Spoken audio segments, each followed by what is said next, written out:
तो दोस्तों welcome once again class 10 chapter number 3 resolution book का ग्रोइंग अप पेंस, जिसका एक पार्ट अपन ऑलरेडी डिस्कस कर चुके हैं, जिसमें ये बताया है कि भाई हमारी जो टीन एज होती है यानी कि 13 से लेके 19 तक की जो एज है ये हमारे लिए शारीरिक और मानसिक बहुत सारे बदलाव लेके आती है। और इस समय हमारे सामने एक तरह से विपरीत परिस्थितियां होती है, कन्फ्लिक्ट की स्थिति होती है हमारे और हमारे पेरेंट्स के बीच।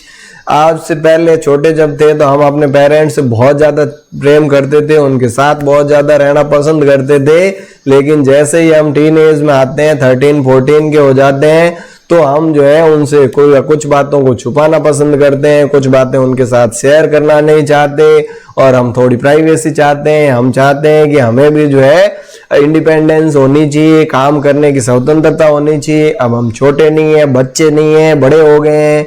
जब हम छोटी छोटी बातें जो है बच्चों जैसी हरकतें करते हैं तो वो डांट देते हैं कि अब तुम बड़े हो गए हो, बच्चे नहीं हो, क्या कर रहे हो। और जब वो हमारे साथ ट्रीट करते हैं तो वो एकदम से बच्चों की तरह करते हो कि अब तुम बच्चे हो, बड़े नहीं हो, क्या कर रहे हो। तो समझ में नहीं आ रहा करें तो क्या करें, बच्चा हूं या बड़ा हूं।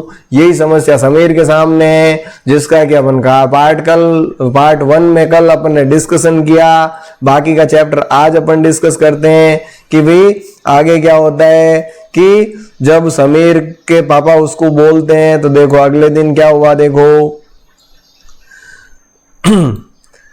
Next evening before Appa has return from office, अगले दिन शाम को अप्पा के ऑफिस से आने से पहले आई वॉक टू अम्मा, मैं अम्मा के पास गया। She becomes welcomes me with a big smile, और उन्होंने बड़ी मुस्कान के साथ मेरा स्वागत किया। आओ मेरे राजा बेटा आजा। But the smile turns into frown, लेकिन वही मुस्कुराहट जो है गुस्से में बदल गई, फ्रॉन में बदल गई। क्या रे? When I asked her whether I could go for a party at Vishal house, जब मैंने उनसे पूछा कि क्या मैं विशाल के घर पार्टी में जा सकता हूँ अम्मा से, तो अम्मा ने क्या कहा? मस्ट बी बैक बिफोर 9, 9 बजे से पहले वापस आना पड़ेगा। अगर 9 बजे से पहले वापस आ सकते हो तो जा सकते हो, अदरवाइज जाने की जरूरत नहीं है। अम्मा आई एम ग्रोन अप, अरे अम्मा अब मैं बड़ा हो गया हूँ। Can I not stay out till all my friends leave, I asked, और मैंने पूछा क्या जब तक मेरे सारे दोस्त वहां रुकते हैं मैं नहीं रुक सकता क्या? तो मम्मा का जवाब देखो क्या आया। You think you are old enough to be your own Sameer तुम क्या सोचते हो, तुम अब बड़े हो गए, अपने निर्णय खुद ले सकते हो। Remember you are still a child, याद रखो तुम अभी भी क्या हो, एक बच्चे हो, एक चाइल्ड हो। Even though you think otherwise, दूसरी सोचने की जरूरत नहीं है। You are at an in between age, यानी अब तुम जो है बीच की उम्र के हो, टीनेजर, यानी बच्चे भी नहीं हो बड़े भी नहीं हो, अपने निर्णय तुम खुद नहीं ले सकते। तुम क्या सोच रहे हो, बड़ा हो गया हूं, खुद अपना निर्णय ले सको? बिल्कुल नहीं। That raises my hackles, और इससे मेरे गुस्सा बढ़ गया। I stamped my feet, shout at her, मैंने अपने पैर जमीन पर पटके उन पर चिल्लाया। I am old enough अम्मा, मैं बड़ा हो गया हूँ माँ। Old enough to be my own, मैं अपने आप में बहुत बड़ा हो गया हूँ। I'll not allow myself to be treated like a kid, अब मेरे साथ बच्चे जैसा बर्ताव करना बंद करो। मैं ये नहीं पसंद करता कि आप मेरे साथ बच्चे जैसा व्यवहार करो। अब मैं बच्चा थोड़ी हूँ, बड़ा हो गया हूं।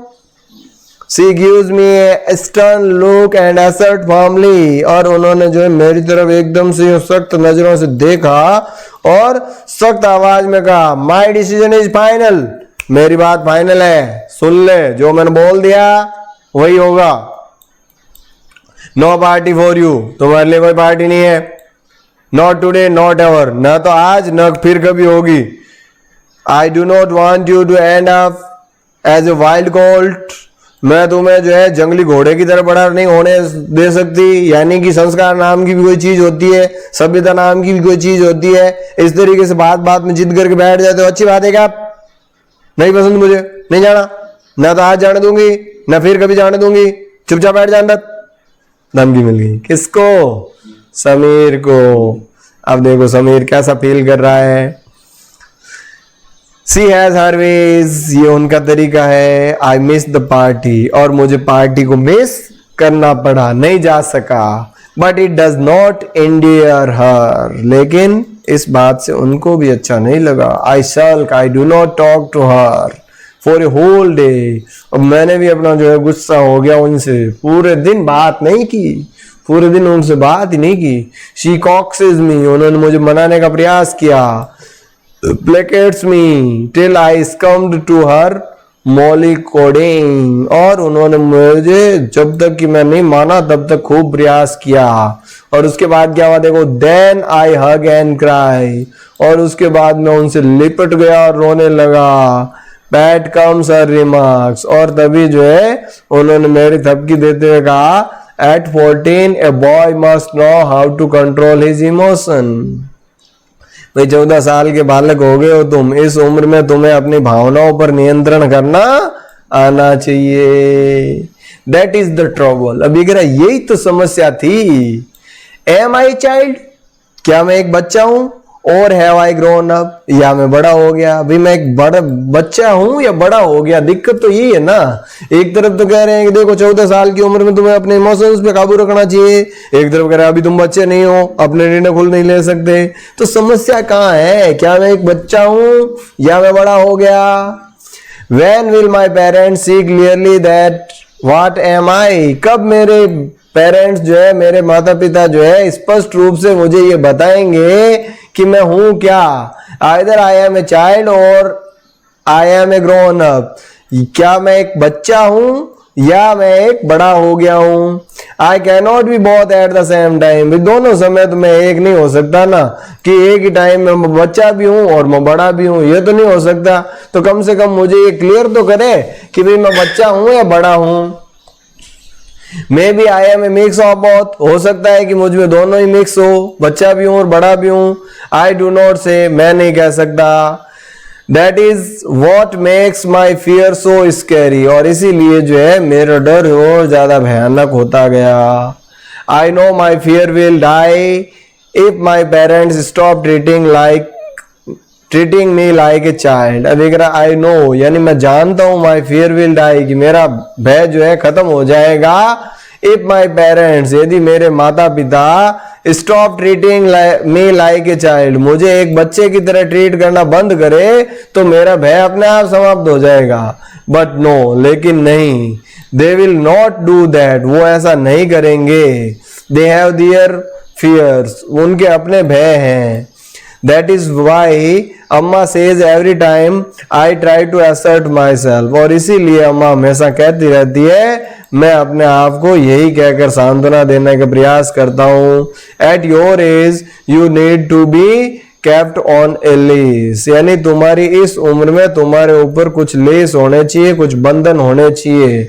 It is for your good Sameer, Sameer ये तुम्हारे अच्छे के लिए है। तुम्हारे ऊपर जो रेस्ट्रिक्शंस है, कुछ बंधन है, कुछ पाबंदियां हैं, तो ये तुम्हारे लिए अच्छी है। We shall take the leash off once you are capable of knowing what is right and what is wrong. भाई हम उस समय अपनी ये पाबंदियां हटा लेंगे जब तुम इस बात के कैपेबल हो जाओगे, ये जानने लग जाओगे कि भाई तुम्हारे लिए क्या सही है और क्या गलत है। सही गलत का अंतर जब तुम्हें पता चल जाएगा, तो हम तुम्हारे ऊपर से ये पाबंदियां जरूर हटा लेंगे। अब सही क्या है गलत क्या है कैसे पता चलेगा? अगर आपके सामने भी ये दिक्कत आ जाए तो क्या होगा? पंडित जवाहरलाल नेहरू जी को जानते हो ना, इंदिरा गांधी को भी जानते हो। तो जब पंडित जवाहरलाल नेहरू जी जेल में थे, इंदिरा गांधी का बर्थडे था, तो उन्होंने जेल से एक पत्र लिखा और उसमें उन्होंने ये समझाया है कि भाई गलत और सही का निर्णय कैसे करें, गलत और सही का निर्धारण कैसे करें। तो उन्होंने ये बात बताई कि कोई भी ऐसी बात जो तुम्हें अगर किसी से छुपानी पड़ रही है, इसका मतलब वो कार्य ठीक नहीं है, वो गलत है। और अगर ऐसा कोई काम है जो किसी से छुपाने की जरूरत ही नहीं है, इसका मतलब सही है। तो आपको भी ये निर्णय करना है कि कोई भी काम जो आप अपने पेरेंट्स से या किसी से भी छुपाना चाह रहे हो, इसका मतलब कुछ न कुछ तो गड़बड़ है। और ऐसा काम जिसमें किसी से कुछ छुपाने की जरूरत नहीं, इसका मतलब वो काम सही है। Freedom never comes in a day, भाई आजादी एक दिन में नहीं मिलती। एक दिन में तुम ये नहीं चाहते कि मैं एकदम से बच्चे से बड़ा हो जाऊं। Freedom will be yours once we feel you are mature enough to handle situation. तुम्हें स्वतंत्रता अपने आप उस दिन मिल जाएगी जब हमें ये पता चल जाएगा या महसूस हो जाएगा कि तुम मैच्योर परिपक्व हो गए हो, कि तुम इन परिस्थितियों को खुद संभाल सकते हो, इन परिस्थितियों को हैंडल कर सकते हो। अगर एक बार हमें ये भरोसा हो गया तो हम तुम्हारे ऊपर से ये सारे बंधन हटा लेंगे। ये कौन कह रहा है? समीर की mummy. When will that be? I ask। और मैंने उनसे पूछा कि माँ ये दिन कब आएगा? अप्पा walks in। तभी अप्पा आ गए, पापा आ गए। अम्मा warms up to his presence with a gentle nod। और अम्मा ने जो है उनका स्वागत किया गर्मजोशी से गर्दन हिलाकर। Then tells me। और उसके बाद मुझे बताया, समीर एवरीथिंग टेक्स टाइम, भाई हर चीज में समय लगता है। A flower takes time to turn into a fruit, एक फूल को भी फल बनने में टाइम लगता है। It takes a year for you to go from one class to next, और तुम्हें जो है एक कक्षा में दूसरी कक्षा में जाने के लिए भी एक साल का समय लगता है। सी ग्रीन्स, वो मुस्कुराई, यानी उन्होंने कहा बेटा एक दिन में स्वतंत्रता नहीं मिलती, टाइम लगेगा। जिस प्रकार से एक कक्षा को पास करने में एक साल का समय लगता है, एक फूल को फल बनने में समय लगता है, उसी प्रकार से मैच्योरिटी आने में भी समय लगता है। धीरे धीरे अपने आप आ जाएगी। जिस दिन हमें भरोसा हो जाएगा कि तुम सिचुएशंस को हैंडल कर सकते हो, उस दिन हम तुम्हारे ऊपर से ये पाबंदियां अपने आप हटा देंगे। अप्पा कैर्सेस माई आर्म्स एंड सेज। अब अप्पा जो है मेरी बाहों को बड़ी सावधानी से केयर के साथ पकड़ते हैं और कहते हैं, I know you have your fears, भाई मैं जानता हूं कि तुम्हारे खुद के फियर हैं, भय हैं। वी हैव ओवर्स, और हमारे भी कुछ भय हैं। We must fight our fears together, और हमें जो है अपने भय से, अपने इन डरों से साथ में मिल के लड़ना है। You must understand our concern, तुम्हें हमारी चिंताओं को समझना पड़ेगा। There are so many temptations in which a youth is drawn, यानी यहाँ बहुत सारे टेम्पटेशंस हैं। टेम्पटेशंस का मतलब ऐसी चीजें जो आपको आकर्षित करती है, बहुत ज्यादा अपने तरफ अट्रैक्ट करती है। Which is a youth is drawn, जिस तरफ एक यूथ, एक युवा जो है वो खींचा चला जाता है। युवा अवस्था में बहुत सारे ऐसे टेम्पटेशंस आते हैं, ऐसे बहुत सारी चीजें आती है जहां हम उनकी तरफ अट्रैक्ट हो जाते हैं, खींचे चले जाते हैं। I do not want to list them, मैं उनकी लिस्ट तुम्हें नहीं बताना चाहता या नहीं बना के देना चाहता। यू नो देम नो, तुम अब से इसको जान लोगे। कम टू अस, हमारे पास आओ। टॉक टू अस ओपनली, जो भी बात होती है वो खुल के बात करो। Let's learn to be friends, और अब हम मित्र बन जाते हैं, फ्रेंड की तरह ट्रीट करते हैं। Take every advice we offer as coming from true friends, और हर वो सलाह हमसे लो जो कि तुम अपने मित्र से लेना चाहते हो। एक सच्चे मित्र के साथ जैसे शेयर करते हो वैसे ही बातें हमारे साथ शेयर करो। वी इन टर्न, और हम जो है बदले में promise to do all that we can appreciate your point of your view point, हम ये प्रॉमिस करते हैं कि हम तुम्हारे जो पॉइंट है, तुम्हारा सोचने का जो नजरिया है उसकी प्रशंसा करेंगे। यानी हम भी तुम्हारी बात को बिल्कुल काटेंगे नहीं, हम उस पर विचार करेंगे, तुम्हें अपनी बात रखने की आजादी देंगे। Will you let me your true friend, क्या तुम्हें मुझे अपना पक्का मित्र बनाओगे। मी टू, अम्मा lifts my chin and smile into my eyes, और तभी अम्मा आ गई कि मैं भी, और उन्होंने मेरी ठोडी को पकड़ के ऊंचा किया और स्माइल किया। आई press her palm and green happily, अब मैंने उनकी हथेली को पकड़ा और मुस्कुराया खुशी से। वी आर थ्री फ्रेंड्स, हम तीन मित्र हैं। बाउंड बाय लव, जो कि प्रेम से जुड़े हुए हैं। We will never do anything that's hurts the other, और हम ऐसा कोई भी काम नहीं करेंगे जिससे कि दूसरे को ठेस पहुंचे। दैट्स इट, और यही है। वी आर हैप्पी नाउ, हम बहुत खुश हैं। We have been set free from fear, और हम तब उस भय से मुक्त हो गए। Appa gently ruffles my curly hair, और अप्पा ने अब मेरे उन कर्ली हेयर पर हाथ घुमाया। तो हमें भी क्या करना है, इसी तरीके से अपने पेरेंट्स के साथ एक अंडरस्टैंडिंग बनानी है, एक समझ विकसित करनी है कि भाई जहां अपनी बात आप रखो तो उनको समझा सको, उनको ये महसूस करवा सको कि भाई मैं जो कह रहा हूं वो बेसलेस नहीं है, या मेरी समझ में ये आया है, अगर मैं गलत हूं तो आप बताओ। तो वो भी अपनी चीजों को रखेंगे और आपकी बात सुनेंगे।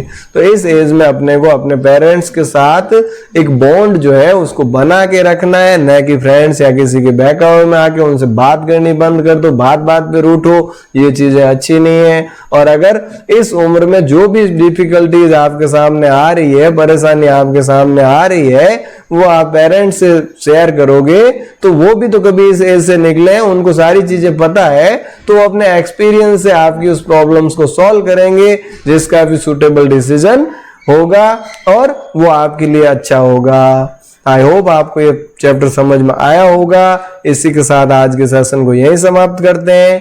Thank you. जय हिंद, जय भारत।